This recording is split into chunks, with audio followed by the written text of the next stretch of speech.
Começo de ano. Quem nunca colocou suas metas, seus sonhos, fez aquela listinha gigante? Começo do ano vai ser diferente. Quem nunca? Eu sempre. Mas quem nunca também olhou para aquela lista no final do ano e falou: "Meu Deus, eu não fiz nada do que eu planejei". Como que a gente pode repensar, né, essa necessidade que todos nós temos de listar o que nós queremos, de pensar, refletir sobre os nossos sonhos, sobre os nossos objetivos, mas conseguir tirar isso do papel. Como que a gente pode, talvez, mudar um pouquinho essa pergunta? E para falar sobre esse tema, que é um tema delicioso, a gente tem um convidado que é um querido, que eu amo, Peter Noronha, né, ele é consultor, ele é especialista em liderança, em desenvolvimento humano, já esteve aqui com a gente no Caminhos da Felicidade, está aqui de volta para a gente falar um Exatamente. pouquinho sobre metas. Peter, seja muito bem-vindo. Você, assim, é uma pessoa que eu admiro muito. Obrigada por você Ah, estar aqui com a gente. obrigado a você, obrigado a todo mundo que está aqui ouvindo a gente. É uma honra contribuir. E eu já quero fazer um convite que, assim, para quem que a gente quer falar, né? Nessa conversa aqui, Flávia, que é para quem quer transformar estagnação em realização. Eu acho que quem te segue e quem está aqui ouvindo provavelmente deve ser essa pessoa. Que de repente também já, por muitas vezes, desenhou, definiu várias metas, mas nem sempre conseguiu realizá-las. E aí vai acumulando, em vez de resultados, frustrações. É Mas a verdade. gente não está aqui para falar sobre isso. Eu estou aqui para trazer uma visão provocativa sobre esse tema. Porque a grande verdade, né, que às vezes nós definimos algumas metas até, a gente fala então para o nosso cérebro racional, né, usa aqueles métodos já super conhecidos, SMART, etc., porque as metas têm o seu fundamento, seja para a vida pessoal ou profissional, elas direcionam a nossa atenção. Então, esse é o primeiro ponto. A meta direciona o nosso foco de atenção, que você fala muito sobre isso, é aquilo que dá para a gente controlar e gerenciar na nossa vida, certo? Mas eu tenho trabalhado comigo e com alguns clientes a gente trazer junto as nossas intenções. Eu defini recentemente as minhas, compartilhei até no LinkedIn. E, por exemplo, o que é uma intenção? A intenção é uma coisa mais global, diferente das metas, né? Então, ela fala um pouco para esse cérebro mais emotivo, vamos dizer assim, né? E, por exemplo, uma das intenções que eu coloquei é menos planejamento, mais ação, entendeu? Porque eu sou muito perfeccionista e às vezes eu deixava de colocar as coisas em prática querendo, né, fazer um plano perfeito. Então, eu botei essa minha intenção e hoje eu estou bem animado para fazê-la acontecer. Então, esse é o primeiro ponto que eu queria trazer aqui. E a provocação, né, Flávia, que eu quero convidar vocês, é uma frase do Tim Ferriss, que acho que muitas das pessoas devem conhecer aqui. Esqueça a definição de metas e defina os seus meios. Como assim? Que Adorei. louco isso. Isso é totalmente contra-intuitivo e ele vem muito de uma frase, uma reflexão de Sêneca que fala que nós sofremos mais na imaginação do que na Verdade. realidade, É verdade. né? Então, na verdade, assim, a gente é muito bom para pensar o que vai dar errado. Então, ele teve uma sacada, ele falou assim, poxa, vamos transformar isso numa coisa que vai impulsionar e não bloquear a gente. Bacana. E aí ele faz uma proposta que é uma técnica de premeditação de males, que eu acho muito bacana. A gente prevê que pode dar errado. Olha que louco. Que E para louco isso, isso. louco, e para isso ele tem uma técnica, e eu vou te convidar a fazer junto aqui, você que Oba! está ouvindo também, já pega um papel, um bloco, e vamos botar a mão na massa que a gente é assim, né, Flávia? É Já isso aí, ó. aproveita o nosso tempo. Já está aqui. Meu bloco já está aqui. Olha só, essa técnica, ela tem 3 passos, tá? E a primeira parte dessa técnica, você vai colocar aí letra A, o número 1, e vai fazer 3 colunas. Essa é a primeira parte das 3 que eu vou comentar. E eu vou explicar contando de como eu apliquei na minha vida e que resultado que eu tive. Então, você vai definir 3 colunas: definir, prevenir e reparar. Definir, prevenir e reparar. Esse definir, Flávia, tem a ver com se eu pedir demissão do meu emprego. Você começa pensando sobre isso. E se eu fizer alguma coisa, tomar tal atitude? Geralmente é algo que inquieta a gente, sabe? No meu caso, eu fiz essa técnica quando eu precisava tomar uma definição importante, que era sair do modelo CLT e abrir minha própria empresa. E aí, nesse pilar, definir, o que que eu fiz? Se eu empreender e der tudo errado, escrevi isso. E aí eu quero que você pense na sua meta, no seu objetivo, algo que te inquieta, e escreva aí. Pode ser na vida pessoal, profissional, financeira, saúde, não sei. Aí depois eu fui para o prevenir, que a gente responde uma outra pergunta. O que que eu posso fazer para impedir ou minimizar caso esse problema aconteça? No meu caso, foi conversar com empreendedores que já tinham tido sucesso. Isso me estimulou, sabe, a entrar em ação, Flávia. Isso que é muito legal. Maravilhoso.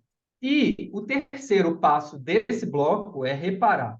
O que que eu faria para reparar o dano? Ou, se der tudo errado, como é que eu posso pedir ajuda? Então, assim, essa é a última parte desse primeiro módulo. E, no meu caso, eu falei assim, bom, vou retornar para o modelo CLT. Eu tenho experiência, eu vou voltar com mais bagagem enquanto empreendedor. Então, assim, não tem nada para me impedir. Então, eu saí da estagnação e fui em direção à execução das minhas metas. E hoje, eu tenho 7 anos que a minha empresa está aí e Que está voando, graças a Deus, né? Impactando muitas pessoas e trazendo bem-estar para a minha vida. E esse é o segundo momento da técnica, Flávia. Queria que também você fizesse aí, você que está ouvindo a gente, que é a segunda parte. E a gente tem que pensar sobre quais os benefícios da simples tentativa ou de um sucesso parcial. Quais são os benefícios da simplesmente de eu tentar. Eu não estou nem querendo, sabe, me cobrar em alcançar a meta, mas se eu der um primeiro passo, ou se eu tiver um pequeno sucesso, qual é a vantagem? E aí a gente vai falar para o nosso cérebro, né? Do lado que quer desafio, que é estimulante. Isso vai botar a gente em movimento. No meu caso, eu teria mais liberdade, mais qualidade de vida, e eu poderia fazer as coisas do meu jeito, que era, para mim, na época, o valor muito importante, que ainda é. E para você, como você responderia essa pergunta a partir daquela inquietação que eu te convidei a trazer no início? E aí a não, gente vai para a terceira parte desse exercício. Olha, é incrível, é imperdível. adorei. Eu tenho certeza que muita gente vai comentar depois falando que, caramba, agora eu entendi por que eu não conseguia tirar as metas do papel, né? E o terceiro passo é qual é o custo de eu não fazer nada? Ele fala, né? Qual o custo da inanição? E aí esse custo, Flávia, pode ser emocional, pode ser financeiro, pode ser físico, às vezes estresse, né? Pode ser a infelicidade constante, ou, enfim, várias questões. E aí ele fala o custo da inanição para a gente fazer esse exercício em 3 momentos. Em 6 meses, escreve uma coisa. Qual é o custo se você não fizer nada para ir em direção àquela sua intenção? Qual o custo disso? Ah, eu vou me frustrar cada vez mais. Ok, escreve isso. E aí, depois de um ano, que é o segundo momento, se eu não fizer nada, ficar sem fazer nada. Depois de um ano, ah, eu vou ficar obsoleto, não vou ser promovido no meu trabalho, por exemplo. E depois você faz em 3 anos. A ideia é, no máximo, até 3 anos. Você colocar tópicos e refletir honestamente sobre isso. Então, assim, não tem como, se você parar, fazer esse exercício, refletir honestamente, que às vezes só isso já é muita coisa, né, Flávia? Nossa. Não, eu já estou pensando assim, eu já pensei na lista de Então, várias coisas que eu preciso fazer esse exercício para, porque essa reflexão é muito importante no processo. Peter, assim, para a gente, o passo a passo para mim foi perfeito, porque eu gosto também de trazer coisas práticas estrutura, né? para quem está acompanhando a gente, porque às vezes a gente fica muito na teoria, aí a pessoa no final sai angustiada, tá, mas ok, como é que eu faço isso? E aí, dentro dessa linha, uma dica final para quem está acompanhando a gente. O que que você sugere depois de tudo isso, desse passo a passo? Gente, vocês fiquem tranquilos que eu vou, né? Eu quero colocar isso explicadinho, por exemplo, eu vou colocar isso, postar isso lá no meu YouTube também, vou colocar explicadinho, caso você se perca, nesse processo, mas qual seria a sua dica, a sua sugestão final? Sendo bem prático e assim muito carinhoso ao mesmo tempo, Flávia, é algo que eu trouxe para minha vida e sinceramente me transformou muito, porque como eu falei, eu sempre fui muito metódico, muito perfeccionista, eu me cobrava demais, né? Provavelmente algumas pessoas aqui devem se identificar. A gente é muito bom às vezes de se cobrar, mas não pratica aquela questão, né, que a gente fala muito sobre, pô, eu também dou certo, também faço coisas que funcionam. E aí, nesse sentido, qual é a dica final? Pequenas mudanças, grandes resultados. A minha dica final é assim: para de começar coisas de forma muito grandiosa. Essa é a minha grande dica. Começa pequeno. Então, assim, não precisa malhar todo dia e ir na academia. Mas você pode começar tomando 2 litros de água por dia. Você pode subir a escada do seu prédio toda vez que chegar do trabalho, entende? Você pode fazer 10 flexões antes de tomar o seu banho, no banheiro, sabe? É sobre isso. É começar pequeno faz a gente fortalecer a nossa autoconfiança, a nossa autoestima e tira a gente da inércia. Que às vezes, Flávia, é o grande sabotador da gente não conseguir meta e viver uma vida medíocre, infeliz sem significado. Que a gente fala Nossa. muito sobre isso. Como É, que eu posso viver com significado? É isso. isso me lembrou muito uma frase que eu vi esse final de semana da filósofa Lucilena Galvão. Amo, Ela amo. fala sobre metas, ela dá uma frase que eu achei maravilhosa: "Sem pressa, mas sem pausa". Ou seja, sem porque às vezes a gente vai adiando aquilo que a gente quer, aí você se vê numa urgência para resolver aquilo, e aí você gasta uma energia louca, você não consegue, você acaba exausto, e o que que acontece? Você desiste.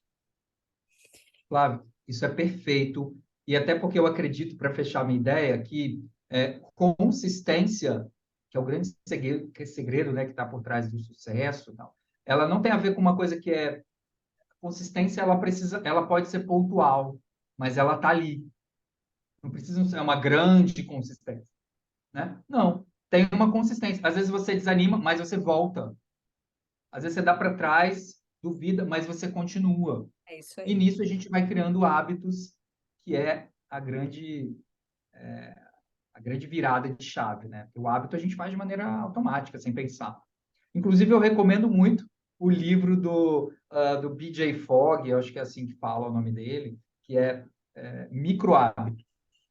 Super recomendo, trabalho nos meus workshops, nas minhas mentorias, e pessoalmente também me fez virar o jogo em relação a realizar sonhos e tudo mais. Né? Maravilhoso. Você é um querido, você é muito, Ai, Pepe. muito bom, Minha muito bom gratidão a trocar. você. Muito obrigada pelas suas dicas, são super valiosas. Já escrevi tudo, já vou colocar no papel para tirar as minhas metas do papel.